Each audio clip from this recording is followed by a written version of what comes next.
안녕하세요, 와시즈입니다. 오늘은 같은 종목을 함께 투자하는 것에 대한 장단점에 대해서 이야기해 보겠습니다. 투자를 처음 하게 될 때 고민스러운 부분이 자신이 잘 모르는 것을 잘 알기 때문에 종목을 추천받거나 다른 투자를 잘하는 사람을 따라하면 어떨까 이렇게 생각을 해보는 분들이 많은 것 같습니다.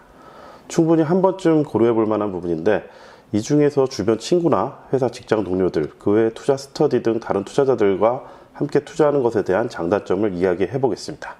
그 전에 앞서 저는 혼자 투자하는 것을 선호하는 편이지만, 다른 투자자분들이 오랫동안 같이 투자하는 것을 여러 번 지켜봤었고, 저 역시도 다른 주위 사람들과 같이 투자한 경험도 몇 차례 있습니다. 함께 투자하는 것의 장점 중에 가장 큰 장점은 아무래도 종목에 대해서 깊이 있게 연구할 수 있습니다.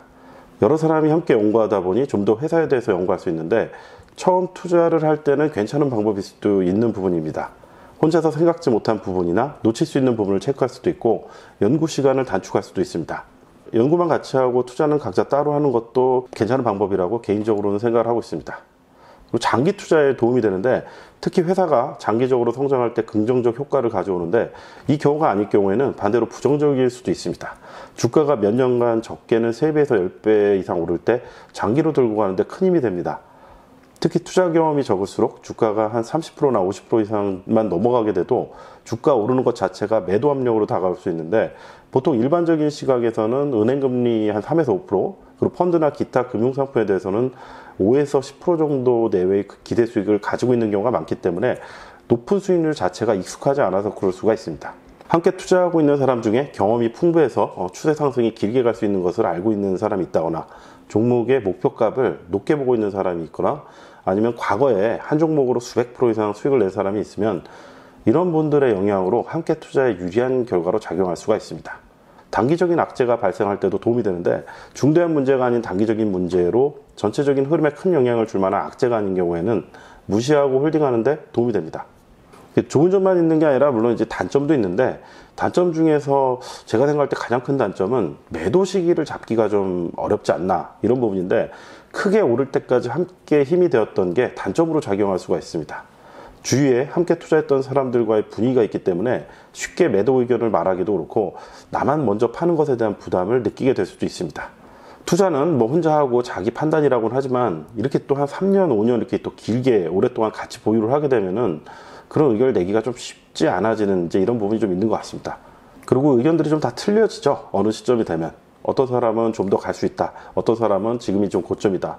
중소형주나 거래량이 많지 않은 경우, 함께 투자한 그룹에서 누군가가 팔기 시작을 해서 서로 팔면서 물량이 나오게 될 경우에 매도 물량이 쏟아져 나오면서 추세가 이탈하게 될 경우도 있는데, 이때 매도 시점이 많이 틀려지는 경우에 같은 그룹 내에서도 수익률 차이가 좀 크게 발생하기도 합니다.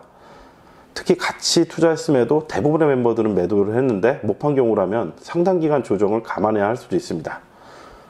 시총이 작은 중소형주 경우에는 매수하면서 동행할 때의 동지가 매도할 때는 경쟁자가 될 수도 있습니다.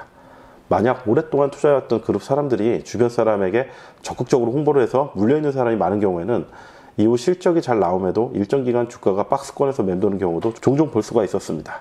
그리고 잘못될 경우에 혼자 투자했을 때보다 스트레스를 좀 더 받을 수가 있습니다. 오랜 기간 안 오르거나, 같이 투자한 사람이 전부 손해를 보거나, 또 적정 시점에서 매도를 못할 경우에 그냥 주식 외적으로 인간적인 관계적인 측면에서도 영향을 받을 수 있는 요인이 있다 보니까 좀 더 스트레스를 받을 가능성이 있다는 생각입니다.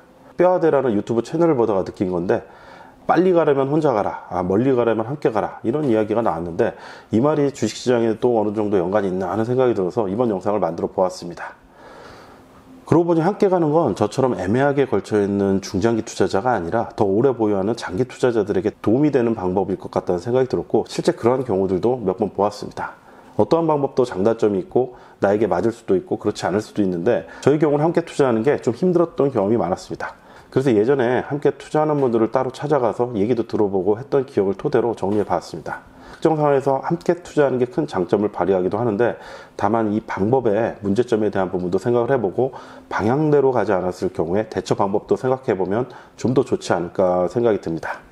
오늘은 여기까지 마무리를 짓도록 하고요. 마지막으로 주변 사람들이 몇 년에 걸쳐서 장기 투자하면서 수익을 냈었던, 주변 사람들이 투자했던 얘기들, 그리고 바로 옆에서 지켜봤던 그런 것들을 첨부하면서 마무리 짓도록 하겠습니다. 항상 즐겁게 투자하고 성장하는 투자자 되세요.